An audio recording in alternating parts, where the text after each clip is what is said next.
Cutting classes. Sino nakapag-cutting dito? Itaas ang kamay. Wow, ang dami na nakapag-cutting ah. Tuwang-tuwa siguro mga magulang nyo sa inyo.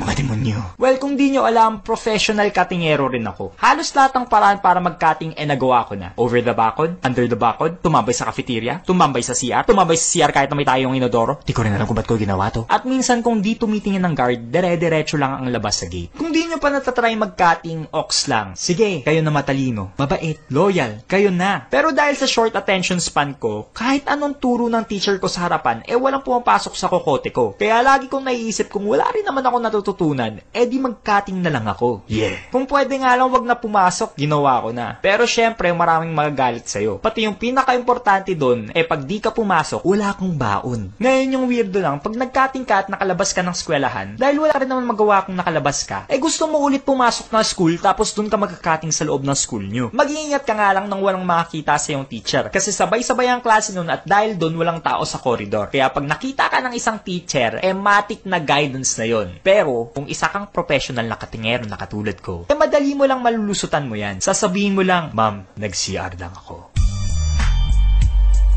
Ma'am, ayoko na! Tama na! Ayoko na bumaliktad! Ayoko na! Take note, sa high school lang mahirap mag-cutting, pero once na mag-college ka na, kahit matulog ka ba sa koridor buong araw, okay lang. Oh, the life.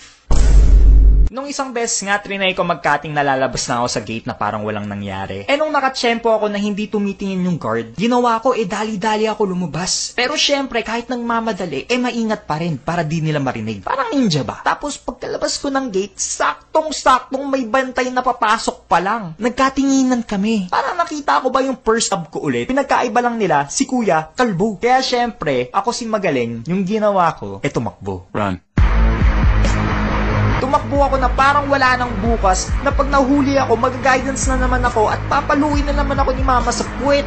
No more. Nung medyo malayo-layo na, tinignan ko likod ko. Baka hindi niya naman ako hinahabol. Pero yung pagkatingin ko, tumatakbo rin si Kuya. Malupit pa dun, hawak-hawak niya pa yung kwek-kwek at kinakain niya pa. Kulang na lang kape para full meal na.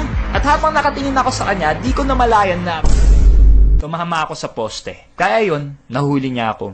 Partida may kwek-kwek pa siyang dala. Ay, love you, Kuya. Wala akong baon ng isang linggo dahil sa'yo. Kayo ba? Ano yung pinaka-thrilling na experience nyo sa eskwela? Magpapasalamat lang ako sa ate ko na tinulungan ako sa idea ko. Kaya ate, mahal kita.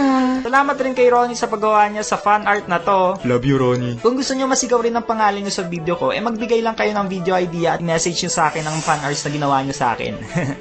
Love you.